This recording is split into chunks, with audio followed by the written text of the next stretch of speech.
O Ministério Público é uma instituição autônoma que tem como função defender a ordem jurídica, o regime democrático e os interesses sociais e individuais da sociedade.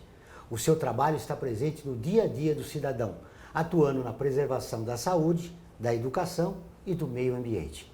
O Ministério Público também realiza ações contra a corrupção e a violação dos direitos humanos, como no caso da Operação Lava Jato, e as ações contra a Vale após as tragédias de Brumadinho e Mariana, em Minas Gerais. Para falar sobre justiça e democracia, recebemos no programa de hoje o Procurador-Geral de Justiça do Ministério Público do Estado de São Paulo, João Paulo Ismânio. Olá, seja bem-vindo. Eu sou Joel Scala e está começando o Observatório do Terceiro Setor, o olhar da cidadania.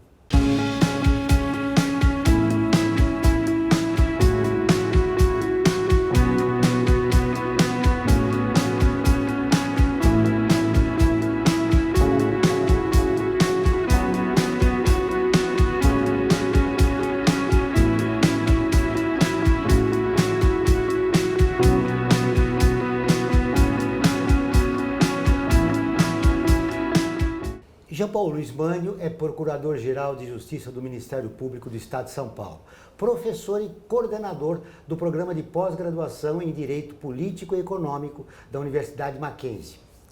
Doutor Ismânio, seja bem-vindo ao Observatório do Terceiro Setor. Eu gostaria de começar a nossa entrevista perguntando como é que o senhor vê o protagonismo do Ministério Público neste momento de crise política e econômica do país? Olha, a Constituição de 88 conferiu ao Ministério Público poderes muito relevantes na defesa da sociedade, que se traduzem muitas vezes em defender aquilo que a sociedade entende como de maior valor, né? Então, o combate à corrupção, porque a sociedade, num determinado momento, percebeu que não podia ser mais como o país era, um país de impunidade. Então, o Ministério Público foi e é a instituição responsável por esse tipo de preservação desse direito do cidadão de ter a administração pública em mãos honestas, em mãos, né, de eficiência, de boa administração, além das questões dos direitos da cidadania, educação, saúde. Então, o Brasil tem déficits e tem demandas muito grandes em direitos sociais. É um país muito desigual. Então, essa busca de direitos também encontrou no Ministério Público um braço de atuação. Então, essa defesa da sociedade, e nós gostamos muito de dizer que o Ministério Público é um poder da sociedade, ele não é um poder do Estado, ele é da sociedade, faz com que o Ministério Público tenha mesmo um protagonismo, porque as questões que o país hoje discute, e realmente são questões relevantes e fundamentais, passam pela atuação do Ministério Público. A Operação Lava Jato começou com unanimidade, agora já sofre críticas em relação ao seu trabalho. O senhor acredita que a criminalização da política pode enfraquecer as instituições e comprometer a democracia? Não, sem dúvida. É importante fazer essa separação. Nós, da minha parte, creio que também o Ministério Público, a sociedade, não deseja a criminalização da política. A política é fundamental para o país se desenvolver, crescer. A atividade política é onde os acordos importantes para a nação são feitos.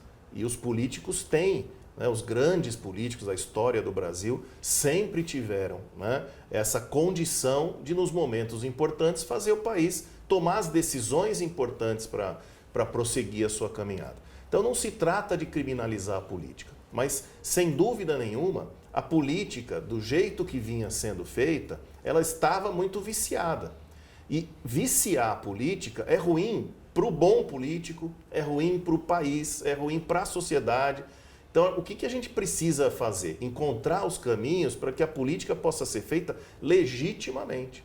Esse é o grande passo a ser dado, né? Num determinado momento, o combate da corrupção é fundamental, mas num segundo momento, se trata de fortalecer a política para que o país possa, de novo, se servir dos bons políticos, daqueles que realmente nos representam e que têm condições de guiar o país no seu futuro. Como é que o senhor vê esse cenário atual do país? Então, eu vejo um país muito polarizado, um país que vai perdendo um pouco a racionalidade do debate.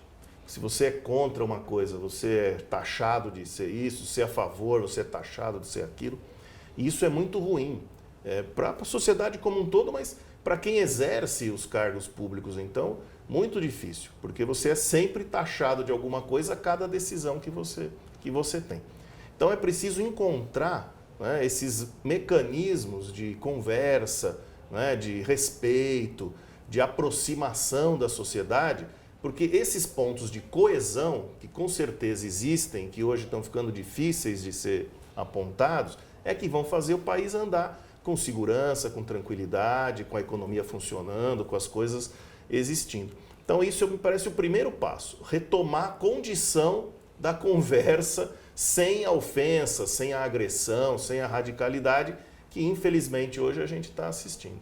Com essa polarização, a nossa democracia corre risco? Eu acho que não. Eu não acho que a gente corra risco, porque acho que as nossas instituições são fortes o suficientes para suportar. Eu acho que a gente tem um sistema judiciário que funciona e é forte, o nosso sistema legislativo, com todas as críticas, ele funciona, né? O executivo, nos estados, vem dando as respostas. Então, eu não vejo risco à democracia. Mas a qualidade da democracia que a gente tem é que pode sofrer, né, e com certeza está sofrendo nesse período, né? A democracia pressupõe respeito, conversa, entendimento, encontrar soluções, se não são unânimes, são as soluções aceitas, né? Isso é fundamental, que a gente tenha esse caminho, essas pontes para encontrar as melhores soluções para o país. Muito bem. Todas as terças e quintas-feiras, ao vivo, às 14 horas, tem programa de rádio Observatório do Terceiro Setor, onde recebemos especialistas que, junto com os ouvintes, debatem os principais temas da atualidade e do terceiro setor. Você pode ouvir pela Rádio Trianon AM 740 ou em qualquer lugar do mundo, pela internet, do seu celular, computador ou tablet, pelo link que aparece na sua tela. Voltamos depois do intervalo. A FIA é muito mais que uma escola de negócios. É graduação, pós-graduação, MBA, mestrado e consultoria para empresas. Isso faz diferença. Conheça a FIA. Olá, eu sou Laura Gelbert, da ONU News. Notícias das Nações Unidas e do mundo você acompanha na página e nos programas do Observatório do Terceiro Setor, parceiro da ONU News. E para acompanhar diretamente a ONU News em português, acesse nossa página e redes sociais. Até lá!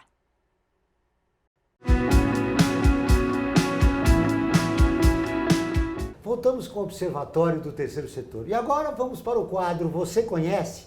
A avó do famoso escritor brasileiro José de Alencar, ela foi a primeira presa política do Brasil, Bárbara de Alencar. Você conhece? Bárbara Pereira de Alencar nasceu em Senhor Bom Jesus dos Aflitos de Exu, 11 de fevereiro de 1760. Foi uma comerciante e ativista política brasileira. Primeira presa política do Brasil, é considerada uma heroína da Revolução Pernambucana e da Confederação do Equador. Pertencente ao patriarca da família Alencar, o português Leonel Alencar Rego, seu avô, a adolescente Bárbara se mudou para então Vila do Crato, no Ceará, casando-se com o comerciante português José Gonçalves dos Santos. A heroína republicana era mãe também dos revolucionários José Martiriano Pereira de Alencar e Tristão Gonçalves, e a avó do escritor José de Alencar. Bárbara era uma mulher rica e fazendeira da região caririense, que naquela época eram fazendas que foram construídas em vilas e denominadas pelos senhores de escravos que defendiam a monarquia. Bárbara, aos 57 anos, impulsionou os ideais republicanos no Ceará e participou das discussões e reuniões da Revolução. O governo de Pernambuco era obrigado a enviar para o Rio de Janeiro grandes somas de dinheiro para custear salários, comidas, roupas e festas da corte, o que dificultava o enfrentamento de problemas sociais, como a seca ocorrida em 1816, e ocasionava o atraso no pagamento dos soldados, gerando grande descontentamento do povo pernambucano e brasileiro. Diante de tanta injustiça, Bárbara foi uma das pessoas que participaram da Revolução Pernambucana, que também ficou conhecida como a Revolução dos Padres. Mas teve que fugir do sítio onde morava, o sítio Pau Seco, a mando do contra-revolucionário e participante do reino, Joaquim Pinto Madeira. Os soldados foram atrás dela para prendê-la, mas mesmo assim ela conseguiu fugir e esconder na casa das vizinhas. A revolucionária foi acolhida por Dona Matilde, que era mãe do capitão Manuel Joaquim Teres, que era juiz ordinário de Castro. Dona Matilde, já vendo que a amiga iria ser presa a qualquer momento, pediu que o seu filho recolhesse todos os documentos que comprovassem a participação na revolta. Os documentos foram levados a Dona Matilde, que os queimou de tal modo que nem a ata da independência, nem as proclamações e decretos do governo revolucionário foram encontrados. Esse feito salvou Dona Bárbara da pena de morte, mas não da prisão. Foi num presídio subterrâneo do Forte Nossa Senhora da Assunção, em Fortaleza, que a revolucionária pagou sua pena de 3 anos de trabalho forçado. De lá, saiu com uma sede maior pela libertação do país e ainda defendeu seus ideais na Confederação do Equador em 1824. Bárbara morreu depois de várias peregrinações em fuga da perseguição política em 18 de agosto de 1832 na cidade piauiense de Fronteiras, mas foi sepultada em Campos Sales, no Ceará. Em 1980, o escritor Caetano Ximenes de Aragão publica o épico livro-poema Romanceiro de Bárbara sobre a Confederação do Equador, com ênfase na saga desta heroína em 77 poesias. Bárbara não temeu a opressão que as mulheres de sua época viviam e lutou por um país melhor. Morreu como uma heroína. A maioria da população desconhece ainda a importância de personagens que fizeram a diferença na história. Como é que o senhor vê a atuação de Bárbara de Alencar? Então, é um protagonismo feminino, né? Lutando pela república, a independência do país, e de uma maneira decisiva, pelo que nós acabamos de ver. Então, isso é importante para desfazer esses mitos, né, de que a mulher tem um papel, nunca foi no Brasil, né, valorizada. A gente precisa resgatar esses grandes símbolos mesmo, porque ela, de fato, representa algo fundamental, né, que é a luta por ideais, a participação feminina, e junto com um momento em que o mundo todo discutia as mesmas questões. Então, ela estava não só ligada ao Brasil, mas ligada ao mundo. Isso mostra uma visão mais cosmopolita do nosso país, né? Essas coisas são interessantes da gente aprender. O senhor destacou o trabalho do Ministério Público em relação à defesa dos direitos humanos. Crime contra a mulher ainda acontece muito, né? Infelizmente, é uma realidade triste e difícil de ser combatida. Quando nós criamos no Ministério Público os núcleos, os grupos e agora as promotorias, né, de defesa da mulher, né, ou de gênero, né, mais amplamente, nós não imaginávamos que nós íamos destapar uma panela em que ela só cresceria da forma como vem crescendo.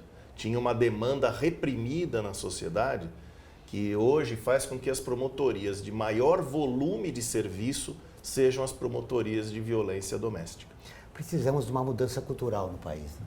Sem dúvida.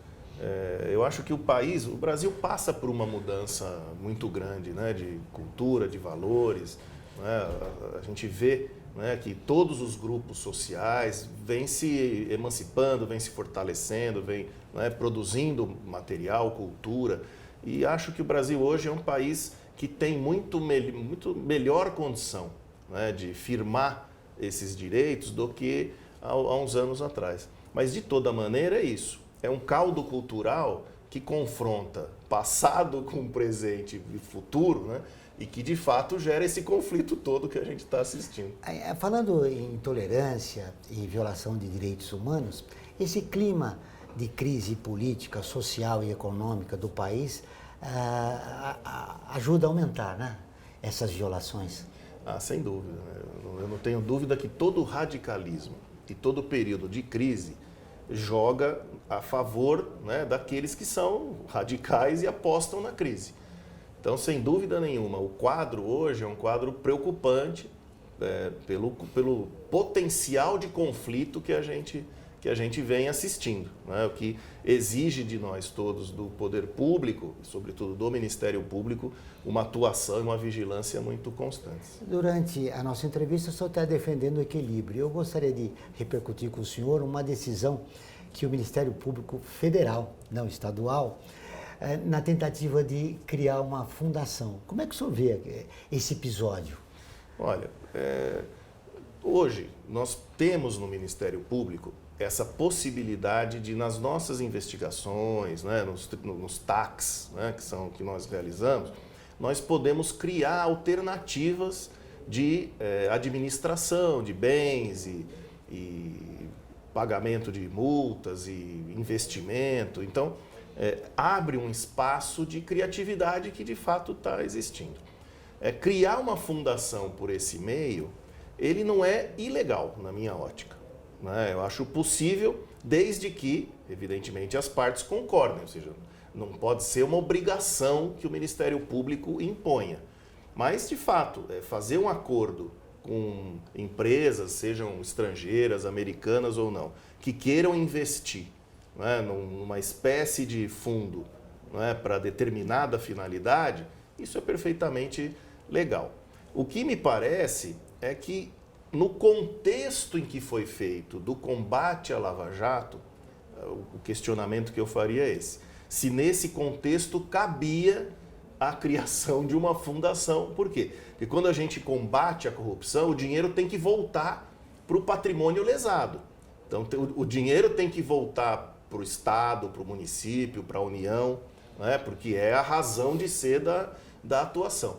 Então, não vejo ilegalidade, mas eu não vejo oportunidade. Acho que o contexto não era para isso. Houve exagero. Exagero. Em relação ao trabalho que o Ministério Público do Estado de São Paulo vem fazendo, por exemplo, em relação aos crimes cibernéticos, há algo que o senhor poderia nos contar a respeito do que vem acontecendo? Olha, nós temos um investimento enorme, né? Um investimento são 100 milhões, mais ou menos, por ano, né? Que é um investimento em tecnologia. Tecnologia tanto para dentro da instituição, né, para eliminar papel, burocracia, agilizar os procedimentos, os processos, ganhar eficiência, quanto agilidade na investigação. Então, hoje, nós temos um CAEX, que a gente chama, que é o nosso centro de execução, que tem toda a rede de tecnologia disponível, tem o que tem de mais moderno, para poder ajudar os promotores a fazer as suas investigações. O GAECO dispõe, né, dos meios, a gente tem até um Cyber GAECO, que tem capacidade, por exemplo, até de entrar na Deep Web, nessa Dark Web, para fazer as investigações necessárias para os mais diversos crimes, né, a criminalidade cibernética como um todo. Muito bem, eu espero que isso seja uma saída para o que tem acontecido nesta polarização, nesse clima de ódio, né, que existe na internet. Agora eu vou fazer um convite a você. Quem está nos acompanhando, curta a nossa página, a página do Observatório do Terceiro Setor no Facebook.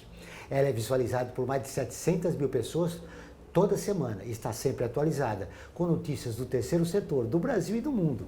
Faça como mais de 380 mil pessoas e curta a nossa página. Vamos para um rápido intervalo, mas antes você vai conhecer um dos artigos da Declaração Universal dos Direitos Humanos, que faz parte da campanha do Observatório. Direitos humanos são direitos de todos.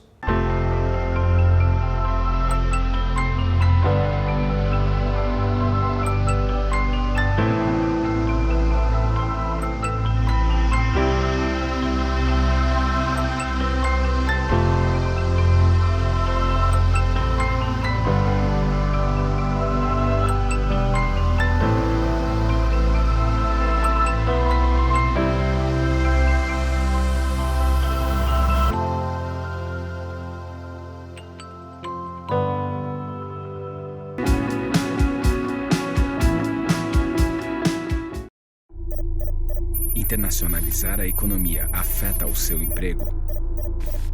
Para onde vai o Brasil? Ter opinião sem análise é só repetição, repetição, repetição, repetição, repetição, repetição, repetição, repetição, repetição. Informação é importante, análise é fundamental. Le Monde Diplomatique Brasil, independente e crítico.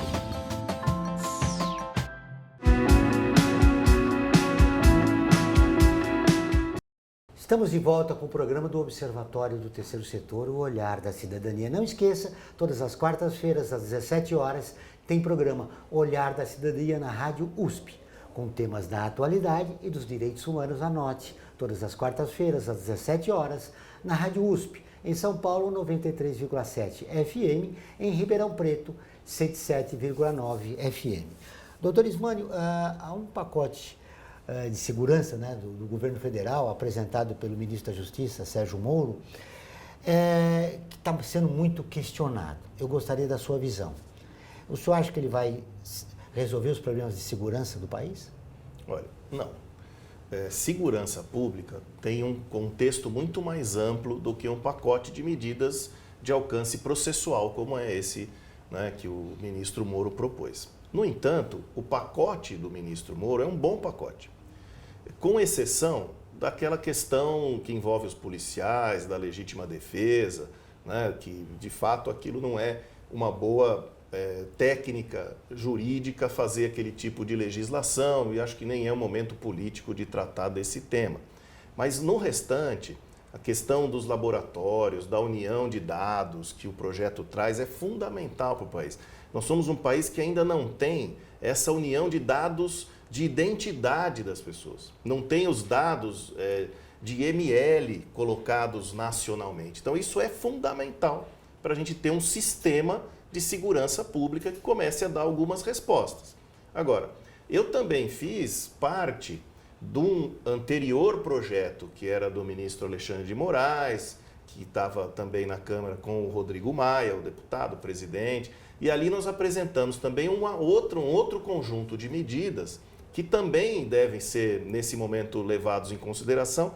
A notícia que eu tenho na Câmara dos Deputados é que vai haver uma fusão dos dois projetos, e aí a gente pode avançar em coisas também muito importantes, como perda de bens.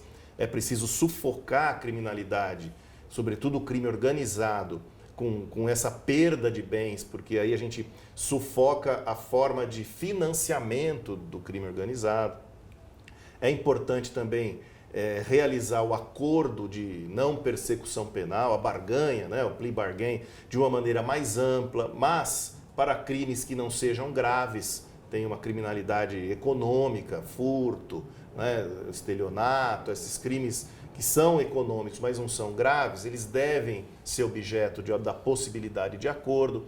Então, é uma série de medidas que precisam estar juntas para poder oferecer, aí sim, um pacote de medidas mais amplo e que possa ter uma influência maior na questão de segurança pública. Os especialistas revelam que aquela permissão para os policiais matarem fere a Constituição. Esse é um dos grandes problemas, né, do projeto. Sem dúvida. Por isso que eu digo, nem é o caso de legislar desse jeito. Nós já temos uma legislação que fala de legítima defesa, de estrito cumprimento do dever legal, já temos jurisprudência sedimentada, que é boa, né? Nós já temos uma boa legislação e uma boa jurisprudência sobre esses assuntos. Não há necessidade de fazer essa mudança, né?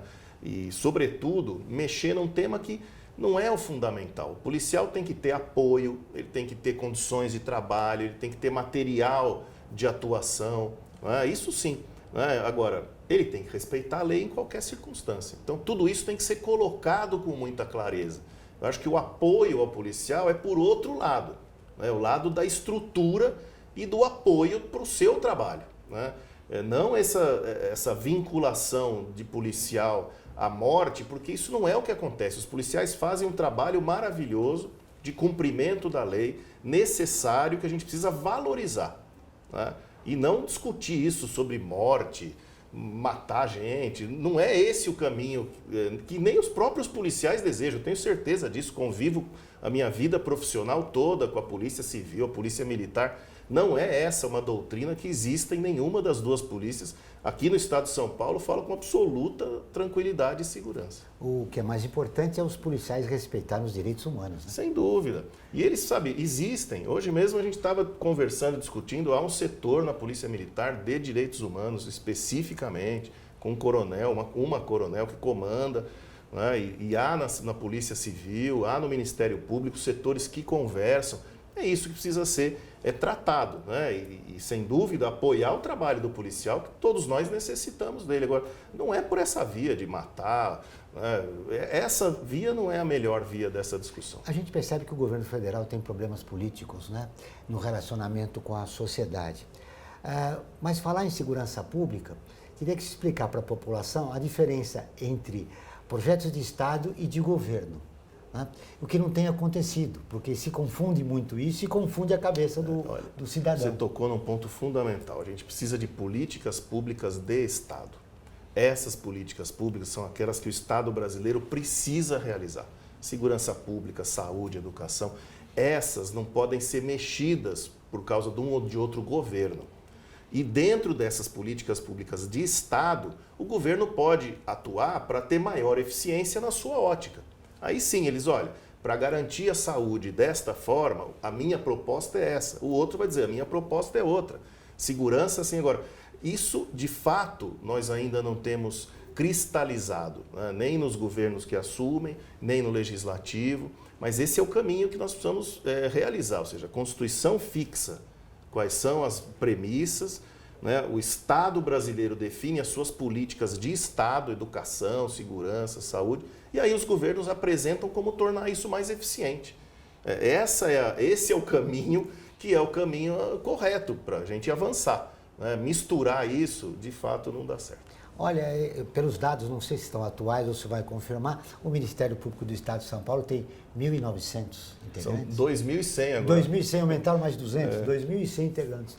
Esse número é suficiente para realizar o trabalho em defesa dos interesses da sociedade? Olha, hoje, São Paulo tem o menor índice promotor por habitante, né, que a gente encontra no país. Né? Um dos menores, não vou falar o menor, porque a gente nunca sabe quais são os índices atuais, né? Mas é um dos menores índices. A gente faz com muita eficiência, trabalha muito. Agora, São Paulo é um estado muito desenvolvido, cujas demandas são muito complexas. Então, é sempre uma necessidade do Ministério Público ocupar os espaços. Promotorias regionais, as promotorias de infância, as promotorias de violência doméstica, né, as promotorias de saúde. Nós temos uma proposta de promotoria de segurança pública para poder atuar especificamente nessa área. Isso tudo depende de criação de cargos. Agora, é evidente que a gente também tem que olhar o orçamento e o momento econômico pelo qual o país passa. Então, a ideia é enxugar aquilo que a gente pode enxugar para poder ter mais cargo e mais eficiência sem gastar mais dinheiro, ou seja, fazer mais com o mesmo dinheiro, até com menos, dentro de uma boa organização. Ou seja, a instituição trabalhar com eficiência, com menos dinheiro. Isso mesmo. Para fechar nossa entrevista, eu gostaria de... Qual é a sua fórmula para esse cenário brasileiro de crise econômica, política, efervescência, clima de ódio? Qual é a saída para o nosso país? Olha, eu acredito muito na integração. Acredito muito na conversa, em colocar todos na mesma mesa, criar núcleos entre partidos, entre os executivos, entre a justiça e os demais setores, para poder realizar as conversas e encontrar o consenso necessário. Em toda a minha gestão, toda vez que eu coloquei executivo, judiciário, Ministério Público, defensoria, sociedade civil, juntos na mesma mesa, as soluções apareceram. E as divergências não eram tão grandes quanto apareciam no começo. Fiz isso em questão de manifestação de rua, que nós resolvemos uma série de problemas. Fiz isso com questão de moradia, ocupação do centro. Fizemos isso com tecnologia, investigação, com as polícias, Secretaria da Saúde, habitação. Nós fizemos ao longo do tempo inúmeras experiências muito bem-sucedidas, em que as pessoas juntas, na mesma mesa, encontram as soluções. Acho que o Brasil precisa disso. Ou seja, o Ministério Público junto com a sociedade civil buscando soluções para o país. Soluções, porque no fundo o que importa é encontrar a solução. Nós precisamos do quê? De emprego, a gente precisa de tranquilidade, não é? Precisa de educação, desenvolvimento, qualidade. Como é que faz isso? Chamando quem conhece, discutindo com eles, mostrando o que é, todos juntos para encontrar um caminho. Isso vale muito mais do que qualquer polêmica de qualquer assunto que não tem relevância nenhuma.